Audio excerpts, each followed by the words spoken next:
श्रीमते रामानुजाय नमः। श्रीमते निगमान्त महादेशिकाय नमः। श्रीमते श्रीलक्ष्मीनृसिंहदेवपादुकासेवः श्रीवंशरकोप श्रीनारायण यतीन्द्र महादेशिकाय नमः। श्रीमते श्रीवंशरकोप श्रीरंगनाथ यतीन्द्र महादेशिकाय नमः।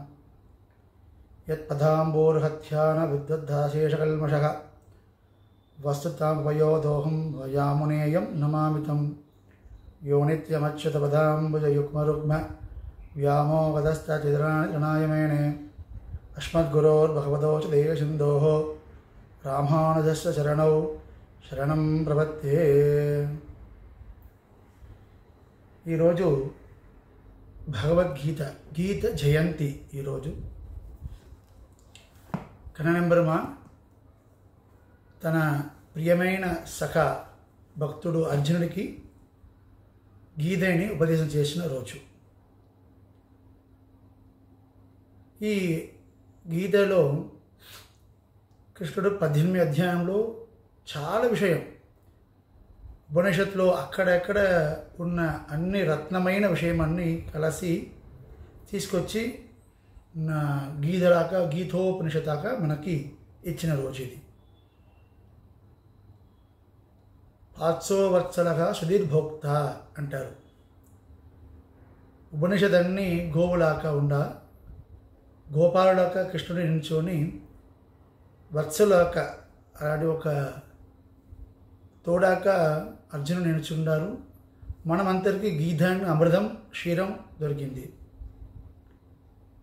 దీంట్లో కృష్ణుడు ఎన్నో విషయం కర్మయోగం, జ్ఞానయోగం, భక్తి యోగం, శరణాగతి ఇదన్నీ ప్రకాశం చేస్తారు. అదొక విధులన్నీ చెప్తారు.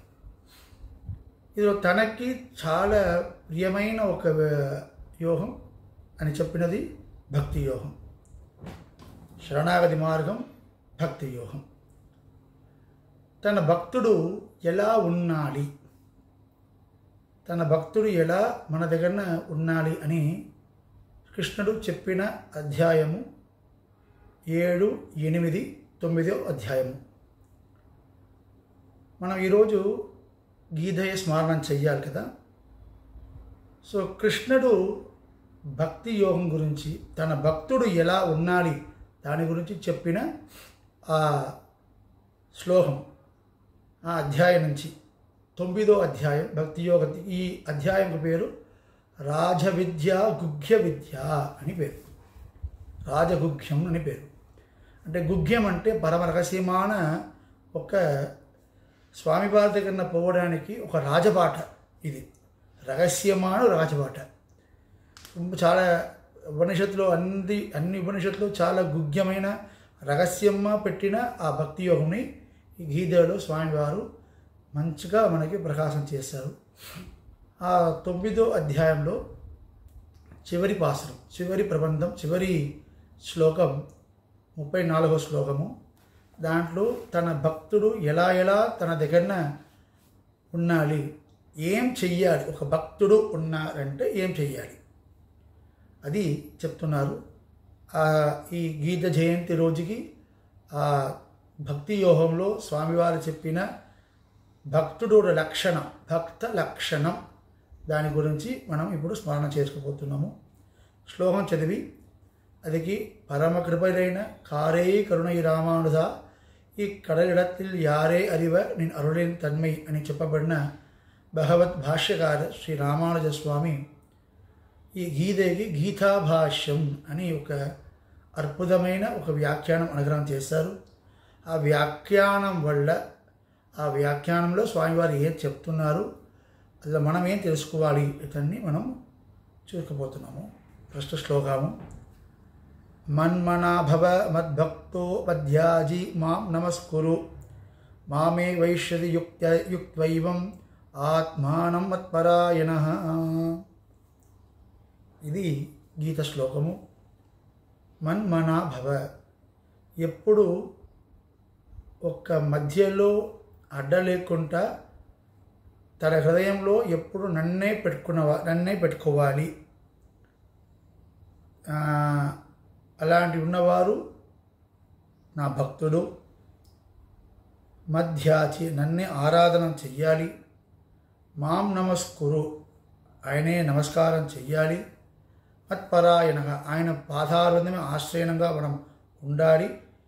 ఏవం ఆత్మానం యుక్త్వా ఇలాంటి ఉన్నవారిని తప్పకుండా మాం ఏవ ఏష్యసి తప్పకుండా నా దగ్గర వచ్చేస్తారు. ఇది శ్లోకం కూడా పదపదార్థం. ఇలా కృష్ణుడు మనకు ఏం చెప్తున్నారు అంటే సదా సర్వకాలము మనము ఆయన గురించే స్మరణంతో ఉండాలి.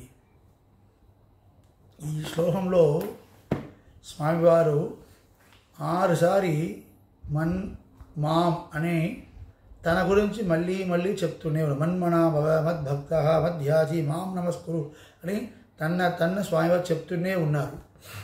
ఇలా ఎందుకోసం అంటే స్వామివారు కూడా అన్ని కళ్యాణ గుణములన్నీ మనం స్మరణ చెయ్యాలి.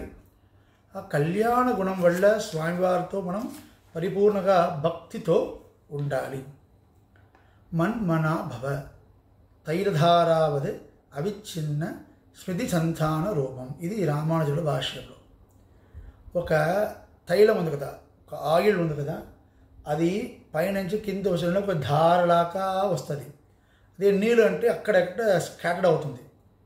అలాంటి తైలధారలాగా ఒకే ధారలా తైలం వస్తుంది కదా, అలాంటి మనం కూడా స్వామివారి పైన మన చింతన ఒక ధారమా ఒకే మారి ఎప్పుడు ఆయన గురించి మాత్రమే అట్ట ఇటుక తిరగలేకుండా చింతన ఉండాలి. మన్మనా భవ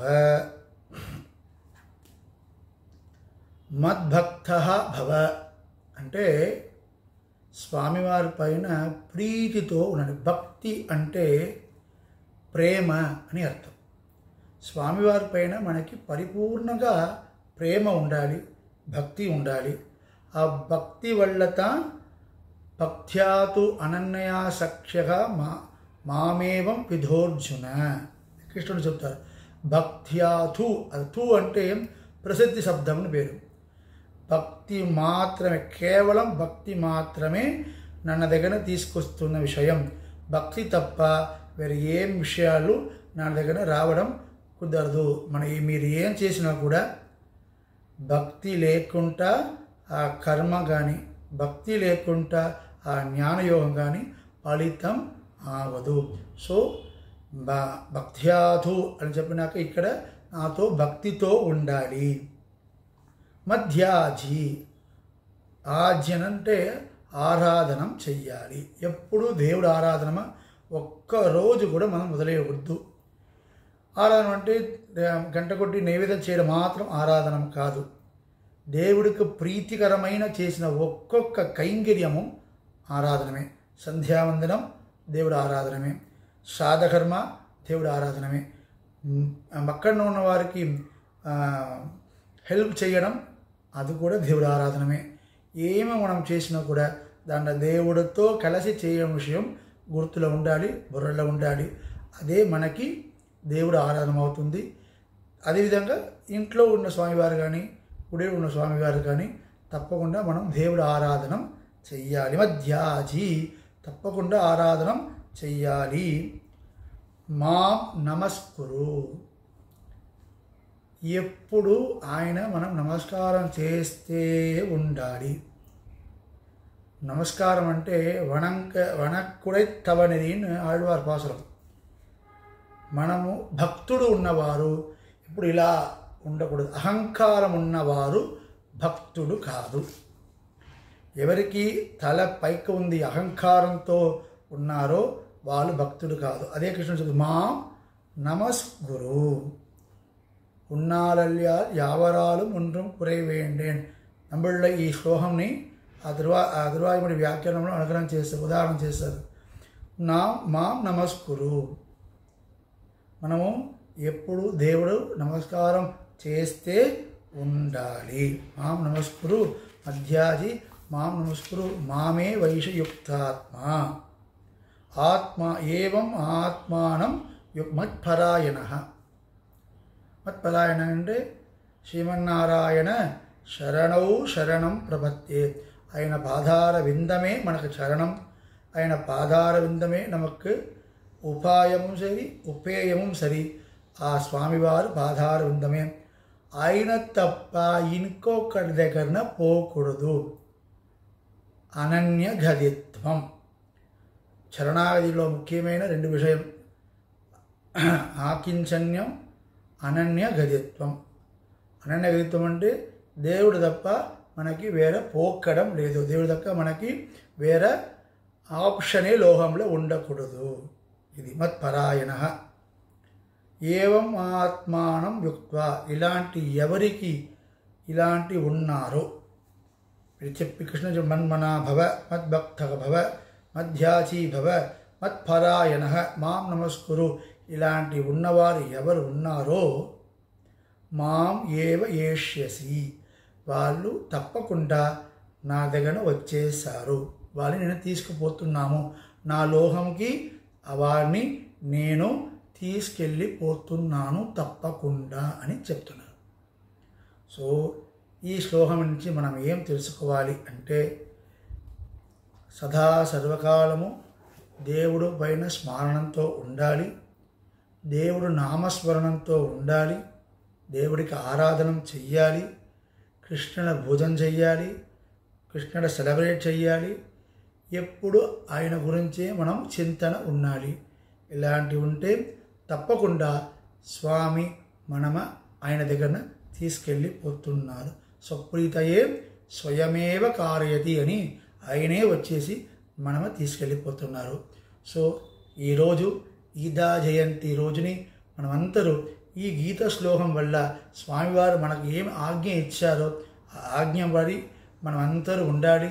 ఆ ఆజ్ఞపడి ఉండడానికి ఆ కృష్ణ పరమాత్మవే మన అందరికీ అనుగ్రహం చెయ్యాలి అని ఆ రుక్మిణి సత్యభామ సమేత శ్రీకృష్ణ స్వామి వారి పాదారవిందంలో ప్రార్థన చేసుకొని, కృష్ణుడు చెప్పిన మాటలు మనకు అర్థం అవ్వాలంటే ఆచార్య అనుగ్రహం లేకుండా జరగదు. అలాంటి ఈ కృష్ణ గీతని మన అందరికీ అర్థం చేయలేక సులభమై చేసిన ఆచార్య వారు ఫస్ట్ గీతాత సంకరకం అని చెప్పిన స్వామి ఆళవంతార్, విపులమాన గీతాభాష్యం రాసిన స్వామి ఎంబ్రమాన శ్రీభాషగార, ఆ శ్రీ గీతాభాష్యంకి అనుగ్రహமான వ్యాఖ్యానం చేసిన తాత్పర్య చంద్రిక అని అనుగ్రహించిన స్వామి వేదాంతేశ్వర వారు, అదేవిధంగా ఉన్న అన్ని పూర్వాచార్యుడు పాదార విందముకి దండవతి ప్రణామం చెప్పి అందరికీ గీతాచార్యునోడ కృప అందరికీ రావాలని ప్రార్థన చేసుకొని ఈ ఉపన్యాసాన్ని పూర్తి చేస్తాం. శ్రీమతే రామానుజాయ నమః. శ్రీమతే నిఖమాంత మహాదేశికాయ నమః.